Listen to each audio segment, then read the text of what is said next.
Impact shield is underway. Is that a shadow on the clouds? We're getting the turbo pump on the second stage engine cooled down in preparation for its light up coming up in just another minute from now. Beautiful shot of Falcon 9 ascending. Look at that. It's always great when we launch people to space. And when we get a nice, clean, uninterrupted feed. And just being able to see the clouds recede, the ocean recede, the limb of the Earth appear. And a view live of the crew inside Dragon. They're getting ready. We're going to get 3 events here. Main engine cutoff. Stage 1 throttle down. And then we're going to light the second stage engine. We've heard the throttle down in preparation for stage separation.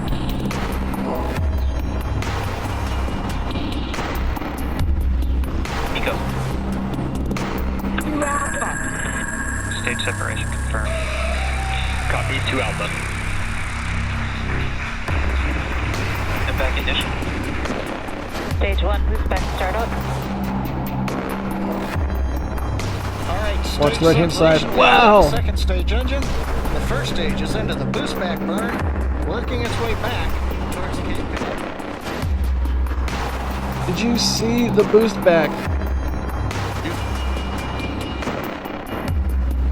Seeing the boost back burn from the perspective of the second stage never gets old. That's a view we cannot see from here due to those clouds. But Jack, can I tell you that those clouds did some amazing things for the launch sound here at the press site? I had my headphones on and I couldn't hear you guys through my noise canceling headphones. That's how loud it was. Wow. Yeah, sometimes when the atmospheric conditions are just right, that audio can be extra special. That's really fun. Sorry it went into clouds for you guys, but it looked like it made some cool lighting effects at least. Alright, you can go for it. Boy, that shot, that flight is always amazing. You see there the booster has shut down on the boost back burn. It is deployed with fins. Boy, it's always... Yep, now the booster will come back, and once again, it's returning to the launch site. This is the first time they've done this on a crewed mission, an RTLS with a booster. There's the crew on the second stage, giving the ride into orbit to the space station. They look like they're just hanging out. Like, doesn't seem like it's a big deal.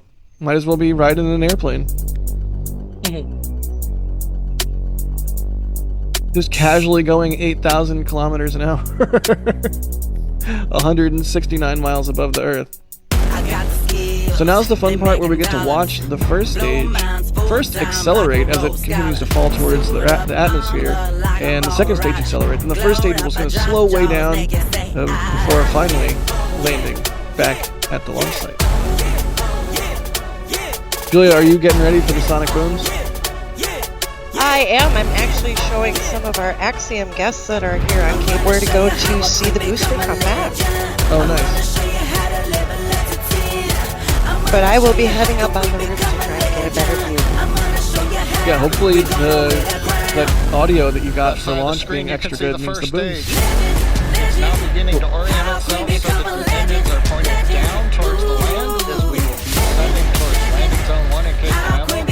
Before Titanic. Yeah, so hopefully you get some extra good sonic booms in addition to your extra good launch audio. Alright, second stage continuing to do its job.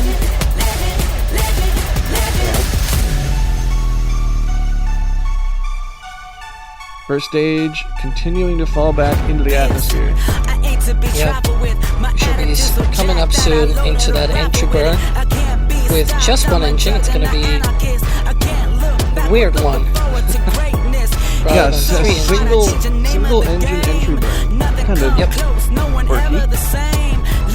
So far, good call-outs of good trajectory for the second stage and tracking. So it's always good. I'm gonna show you how a queen become a legend. I'm gonna show you how to live a life to 10. I'm gonna show you how can we become a legend. I'm gonna show you how. I'm gonna show you how. I'm gonna show you how a queen become a legend. They're just sitting there, casual as all get out.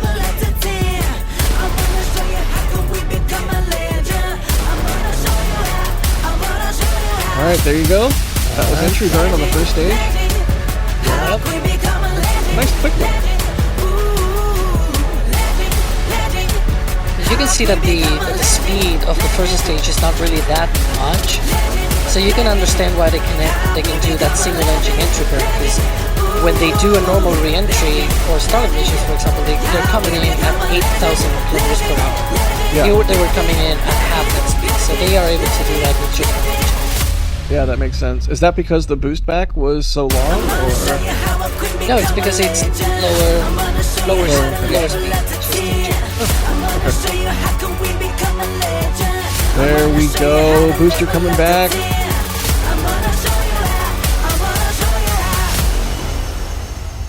So cool to see Cape Canaveral grow in the camera view like that. And landing burn. Look at that hover.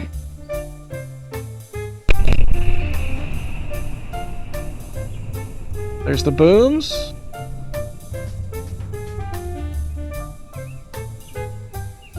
And touchdown. Booster 1080.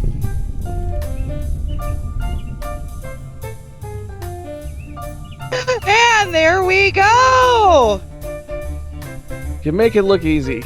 That was... And there go the Wow. car alarms. Wow, that was excellent.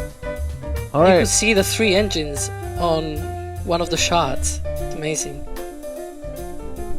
So first stage is down, second stage is wrapping up its work here. And that's what we want to see, an empty launch pad on launch day. Das's favorite shot. I gotta be careful saying his name, he's gonna appear back in here. What? Oh, oh! I'm always just a mute switch away, Jack. I mean, I'm learning this. I should know this already. But yeah, we're coming up on second engine cutoff. And at that point, we'll wait a little bit, and then Dragon will separate from the second stage. There you go. Second stage engine cutoff.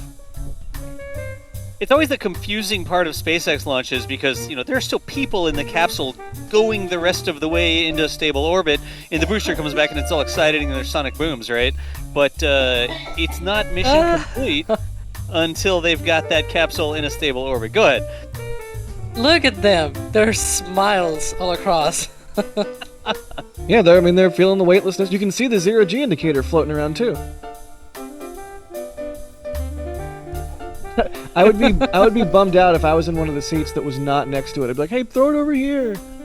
Because it's kind of on its little tether. You feel like take your own 0G indicator in case you don't get the official one.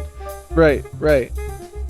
Das, somebody asked earlier if you could take one personal item into space, what would you take? Sandwich. Corned beef sandwich? No, I'm kidding. I mean, one personal item, like, I have no clue. Like, every scrap of clothing you take would be cool, but I don't have, like, one awesome little thing here. I do have something in my wallet. Like, I used to go to, like, PAX, Penny Arcade Expo, and stuff like that, and I did my Kerbal teaching online, and I had a dad and their daughter walk up to me one day and give me a little drawing of a rocket, and said, we had to find you at the con, here's a little drawing of a rocket my daughter did, and we just wanted you to have it. It's literally a post-it note that I keep in my wallet, and so if I had one thing, it's a post-it note, hopefully that doesn't count as my one thing, but I would take that to space, because it was really cool to have somebody walk up to me and say, we watched your show on Twitch, and we drew this drawing of a rocket for you, and hand it to me. It's still, I have it in my hand right now, because I had my wallet on my desk, so there you go. That's amazing. And heartwarming. Yeah. Somebody in chat says they would take their dog. I guess that would count as a personal item. But then you don't have any. Then you don't have any food or anything for it, though. Like, that would also be a personal item. I love that they're all just experimenting with weightlessness. This is amazing. They dropped. I mean, I guess you didn't drop something, but somebody lost something in the upper right there. Well, we'll find it later. You see a lot of Falcon 9 missions, but this is definitely tops any of those. There's humans. It's amazing. Oh, had to grab the tablet stylus there to draw on the tablet, the knee top tablet. It looks like. Right.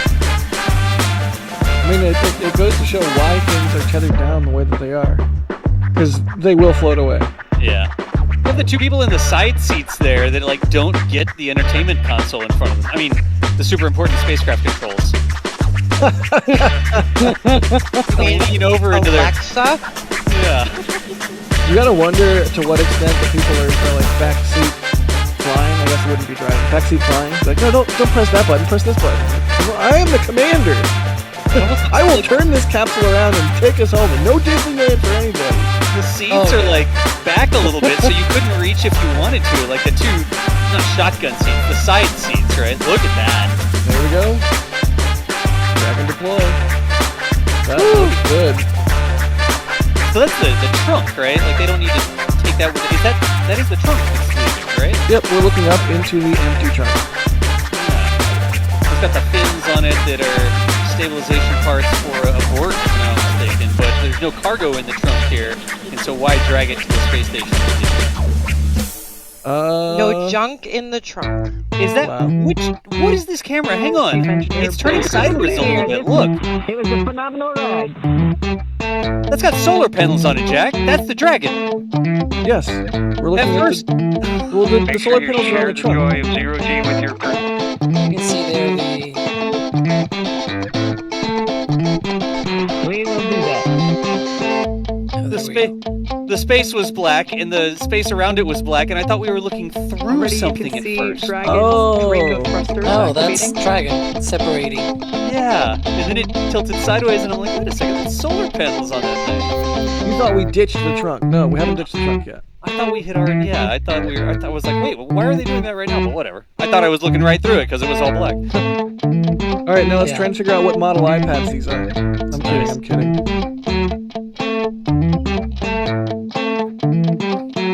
Dragon copies. All right, great news there to let us know that the hooks, there are two sets of hooks.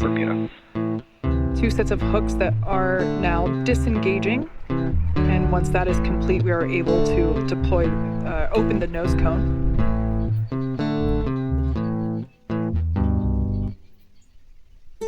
I used to think if I couldn't find hope, I should just let it all go. I used to think You can see if I the couldn't make dreams come true, thruster firings I there. should just That's let them all the Crew Dragon priming its when life seems thrusters, making sure that they all work accordingly. It's really neat seeing those pushes all the way. Is the yaw Looks like an actual dragon. Is it intentional? How it's sort of yawed to one side, or is it not? Is that just an artifact of the thruster priming, or what?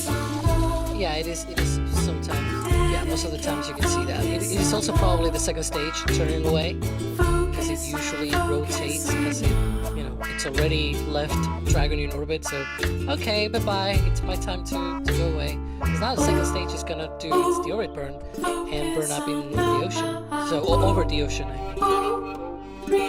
For a little while there, they were like using the second stage looking up as a camera platform almost. Yeah, that's one heck of a camera platform. Yeah. I still think that SpaceX or spacecraft should have little camera drones that fly away from the spacecraft and view it from a third-person perspective. Yeah, that was something. What was it? China did that with like a lunar rover and their lander. They had like a little camera ball. Drop a camera or something. Yeah. I think Such a cool way. they need to do more stuff like that, like just interesting shots that haven't been done before. You know.